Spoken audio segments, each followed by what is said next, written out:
Okay, folks, we're going to do 9-5 work together.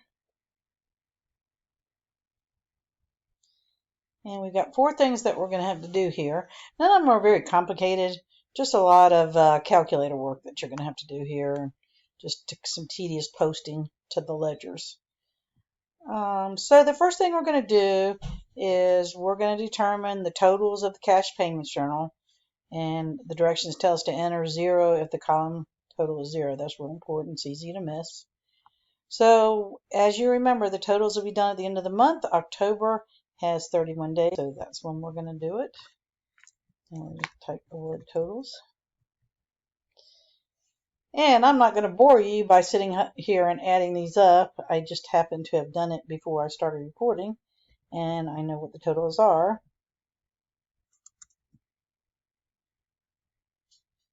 For here, you're going to put a 0 because the total is 0.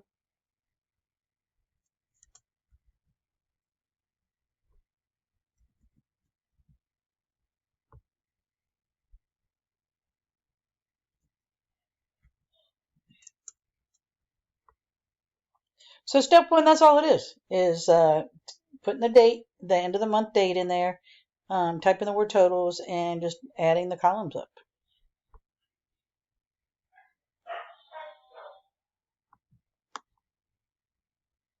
Everything's good there. All it was some adding things up.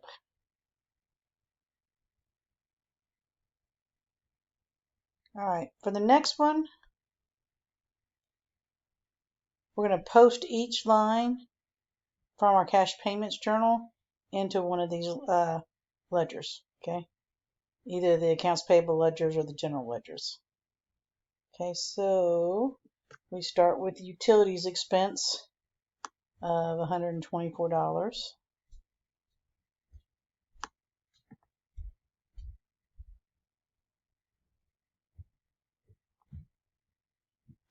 And that was on October 2nd. The other thing we want to put in there is it's the cash payments journal, page 10.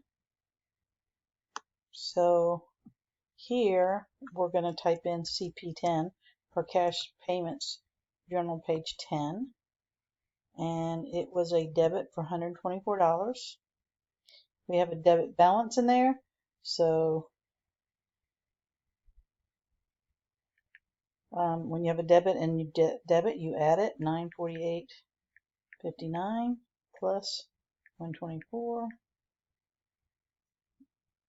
$1,072.59. This account number is 6170. So we're going to go up here, put 6170 in there. Now we're going down and posting the next one to Gray Manufacturing on the 3rd.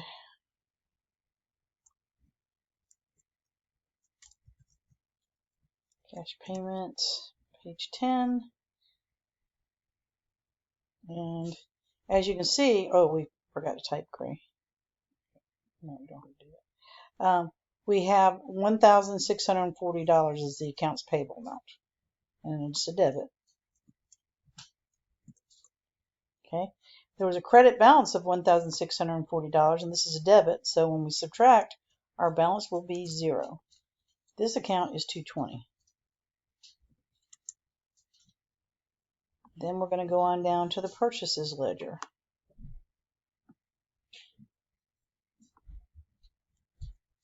And we have on the 9th,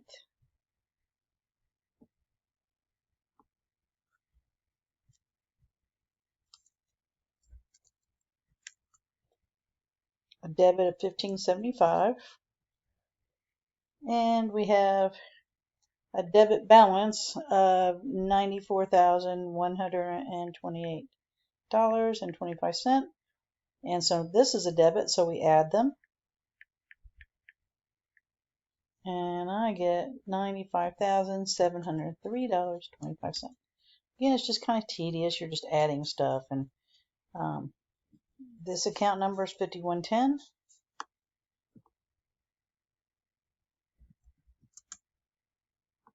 Then we go down and open up the credit card expense ledger for the 12th, $64.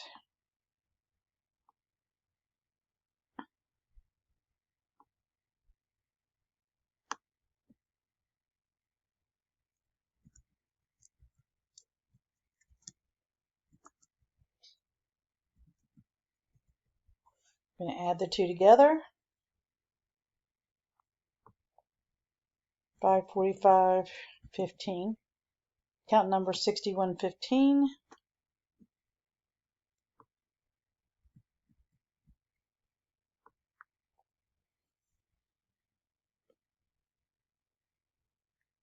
The next one is supplies-office on the 16th for 426. No, I'm skipping Westland Supply.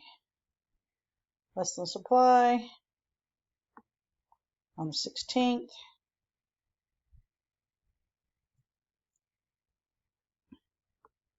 CP10. And that is $426.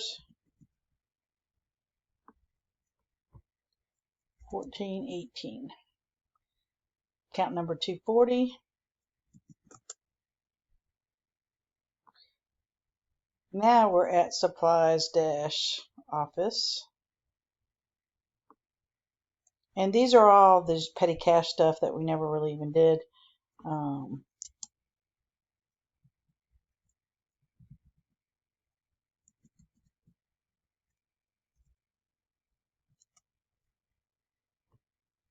And that is a debit for $48.15. And you're going to add them together, and you get the idea. I'm going to pause for a minute and fill the rest of them out so you can see. All right, so you can see I went ahead through here and posted them all, and so I'm going to check the answer.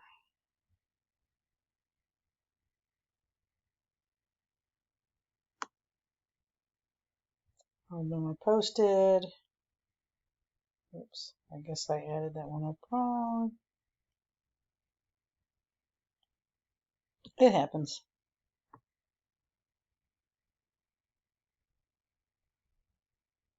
All right, the next step is we want to post the cash payments journal totals. And so those are going to be our totals at the very bottom down here, the totals that we came up with here. Now, the interesting thing with these first two is there's no ledgers for the general journal entries. There's no general journal ledgers. Okay, so there's nowhere to post these two to. So we're just going to come down here and put a check mark, because there's no ledger for them. Okay, so the first ledger we have is the accounts payable ledger.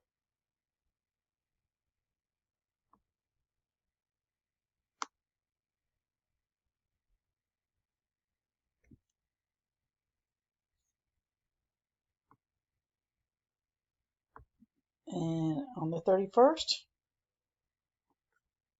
cash payment, page 10. And we know that accounts payable, these are payments, so they're going to be debits.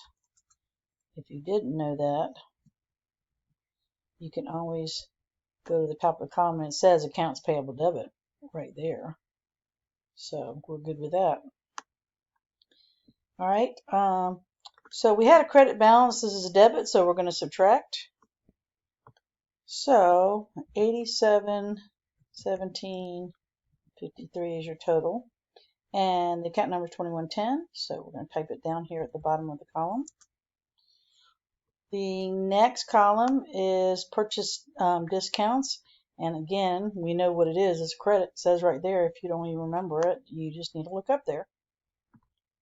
So purchases discount on the 31st, CP10, and it's a credit for $32.80. It has a balance.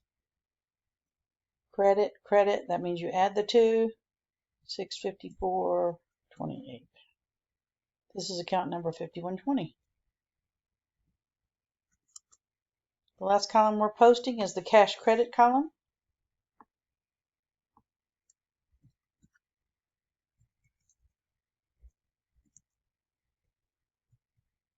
$39.50.22. Cash has a debit balance, as you remember, so this is going to be a subtraction. Debit, credit, that means you've got to subtract. $12,504.97.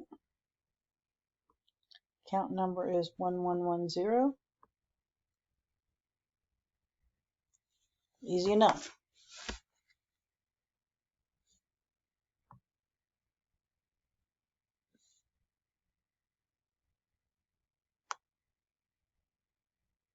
There's your ledgers. Everything's fine. We go to the next step. Last one, we're going to make sure that all of our sub accounts will equal up to our control account, our accounts payable account. Okay, so what we're going to do is go to each one of the ledgers and put their total of that company's. So that company's balance is $22.30.88. Okay, and you're just going to keep opening up the next account and putting the balance in here. Okay, Gray Manufacturing is 0. I don't think that goes in. Pacific Supply is $41.77.65. Westland Supply, $566. And Yeatman's is $17.43. Okay, we're going to add these all up together. And the total of the sub accounts is $8,717.53. So before we click Grade's final step, we can actually check our math by going back to where we posted our journal entries. And we're going to find the accounts payable journal. And sure enough, there it is, $8,717.53 is the control account. And this is what we just got as the total of all our sub accounts. So we're in balance. We know that it's going to be right before we even grade it. And of course we are. So that is 9-5 work together. Now you do on your own.